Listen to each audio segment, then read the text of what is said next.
Hello বন্ধুরা, তোমরা সবাই কেমন আছো? আর আমার একটা নতুন ব্লগে সব বন্ধুদেরকে জানাই স্বাগতম। আর আমি দেখো চলে এসেছি, এই যে দেখো দশকর্মার দোকানে।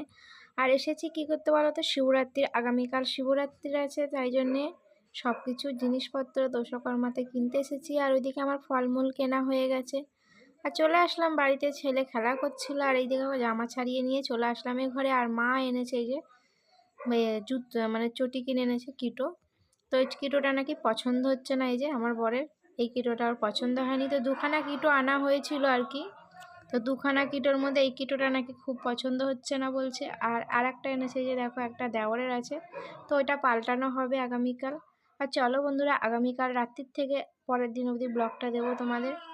তো পরের দিন এই যে দেখো সকালবেলা চলে এসেছি। আর আগামীকাল রাতে সব কিছু কেনাকাটা করতে গেছিলাম শিবরাত্রির, বললাম। আর পরের দিন সকালেই যে শুরু করলাম আমার ব্লগটা। তো আগের দিনের রাত্রির থেকে পরের দিনের সকালের পুরো ব্লগটা তোমাদের দিচ্ছি বন্ধুরা। কেউ স্কিপ করো না, ভালোভাবে পুরো ব্লগটা দেখো। আশা করছি তোমাদের সকলের খুব ভালো লাগবে। আর সবাইকে জানাই শুভ সকাল আর গুড মর্নিং। আর এই যে দেখো এখন করে নিচ্ছি কি বলো তো, আজকে আর সকালবেলা অনেক সকালে উঠেছিলাম বন্ধুরা। অনেক সকালে বলতে ভোর 5টার সময় উঠেছিলাম। তো কি বলো তো, 5টার সময় আমি আর কাকিমা মিলে গঙ্গায় চান করতে গেছিলাম 5:30 নাগাদ ভোরবেলাতে। আর বেলায় ভেবেছিলাম যাব, কিন্তু হয়নি, কেন কি ছেলে ঘুম থেকে উঠে পড়লে আর চান করতে যাওয়া হবে না। আর 10টার পরেই পুজো পড়েছিল। আর মাও থাকবে না বাড়িতে, মাও থাকলেও বেলায় চান করতে যেতাম, কিন্তু ছেলেকে কোথাও রেখে যাওয়ার মতন কেউ ছিল না বাড়িতে, সেই কারণে অনেকটা ভোরবেলা গিয়ে ঠান্ডার মধ্যে গিয়ে চান করে আসলাম। কিন্তু চানটা করার পর অদ্ভুত লাগলো বন্ধুরা, একদমই একদমই ঠান্ডা লাগলো না। আর যখন মানে জলে নামবো যাবো, এত ঠান্ডা লাগছিল কি বলবো, কিন্তু চানটা করার পর একদমই ঠান্ডা লাগেনি। তো যাই হোক বন্ধুরা, চলে এসেছি এই যে ঘরে। দেখো আর এসে কি বলতো, সব কাজ সারা হয়ে গেছে। আর ভাবলাম চাদরটাও তাহলে পাল্টে নিই। আজ তো যাইনি দোকানেতে, আজকে আমি বাড়িতেই আছি, আজকে দোকানে যাওয়ার ছিল না। তো সেই কারণে কি বলতো, বিছানার চাদর ফাদর সব পাল্টে, অনেক জামা কাপড়, আজকে প্রচুর জামা কাপড় কাচা ধোয়া হয়েছিল। তো বিছানাটা পাল্টে দিয়ে চাদর, চলো বাইরে বেরোবো একটু। এই যে দেখো ছেলেকে নিয়ে একটু বেরিয়ে পড়েছি। আর ছেলে দেখো চোখে চশমা পরে বেরিয়েছে। আর বেরিয়েছি বলতে ফুল নিতে বেরিয়েছি। তো আগামীকাল রাত্রে ফুলটা শুধু কিনে আনিনি, বাদবাকি সবটাই কিনে এনেছিলাম। ফুলটা কিনে আনলে কি বলো তো, মানে মালাগুলো কেমন একটা হয়ে যায়, আর রাত্রিবেলা না ফুটে যাবে, সেই কারণে আর কি কিনিনি। তা আমি দেখো ফাইনালি রেডি হয়ে নিয়েছি। আর রেডি হয়ে যে দেখো মন্দিরের ভেতরে চলে এসেছি।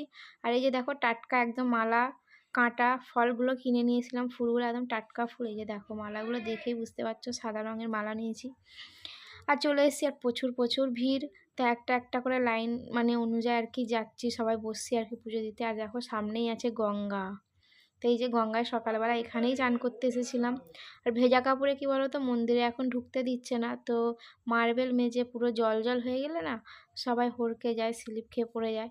তো সেই কারণেই আর কি, তো সকালবেলাতে আর কি মানে চানটা করে নিয়ে তারপর আবার জামাকাপড় পরে আবার এসেছি।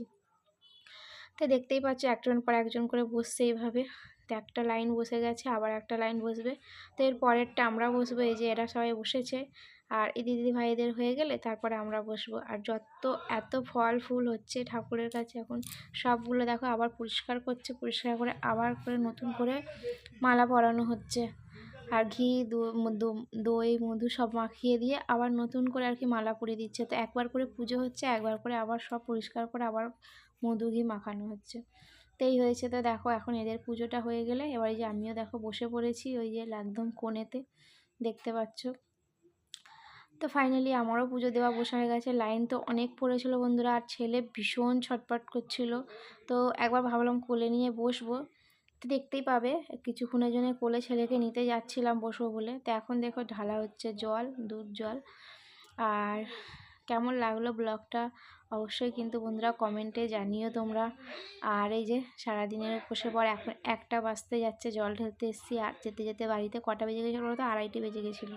তো এই যে দেখো ছেলেকে কোলে নিতে চাইছি, ছেলে তো কিছুতেই থাকতে চাইছে না, চলে গেল ওর বাবার কাছে। ওর বাবাও এসেছিলো, তো আমরা সামলাতেই পারছিলাম না। তো ওর বাবাকে ডাকা হয়েছিল, ওর বাবা এসে এই যে নিয়েছে, ছেলেকে পেছনে আছে। আর আমি এই যে পুজো দিতে তো বসে পড়েছি। পাশে এই যে বোন বসে আছে, আর তার পাশে আবার কাকিমা বসে আছে। আমরা তিনজনই পর আর কি একদম সাজিয়ে বসে আছি। তো চলো বন্ধুরা দেখতে থাকো। আজকের শিবরাত্রিটা কিন্তু সবার যেন সকলের খুব ভালো কাটুক, যার যা শুভকামনা সেটা যেন আশা করি সবার খুব ভালোভাবে হয়। তো মন দিয়ে পুজো করো আজকে শিবরাত্রিরে, এটাই বলবো।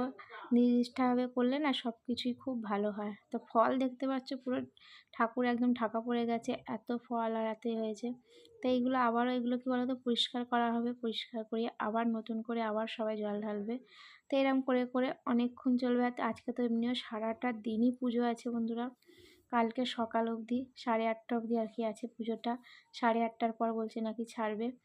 তো আজকে তো পুরো সারাদিনই পুজো পড়েছে। আমার তো ভীষণ ভালো লাগছে, কেন বলো তো, এরকমভাবে কোনো বছর পড়ে না, এইভাবে পড়েছে, খুব ভালো লেগেছে। সারাদিনটাই নিরামিষে আর এতে থাকবো। অনেক সময় কী বলো তো বিকালে ছেড়ে যায়, তো সেই কারণে আমার তো ভীষণ ভালো লাগছে। আজকে সারাদিনটা থাকবে, পুরোটাই নিরামিষে চলবে।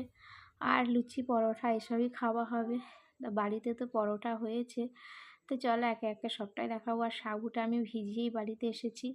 তো এইদিকে পুজোটা করে নিলে তারপরে বেরোবো। তো চলো বন্ধুরা, দেখতে থাকো তোমরা।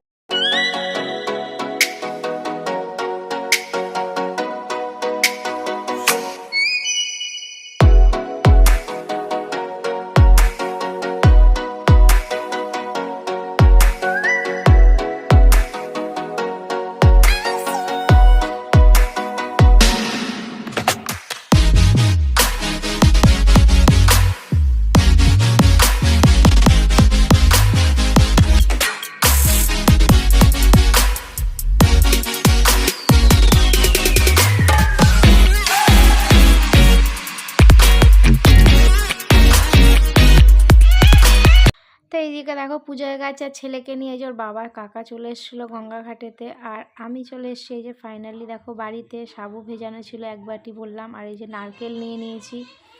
আর এদিকে দেখো তিলের নাড়ু করেছিল মা বাড়িতে, তো এইগুলোই খাবো।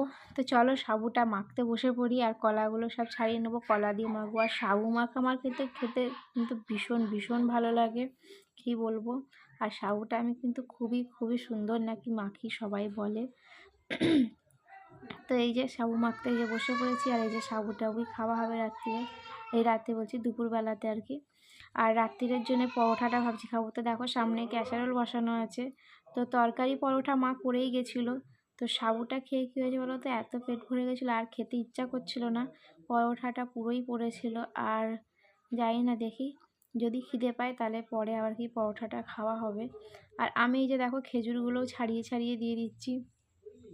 খেজুর, সন্দেশ, নারকেল, কলা, চিনি সব কিছু দিয়ে মাখলে না দারুণ মানে সাবু খেতে হয়, বুঝেছো। তো চলো বন্ধুরা, ব্লগটা এখানেই শেষ করলাম। আগামীকাল আবার একটা নতুন ব্লগ নিয়ে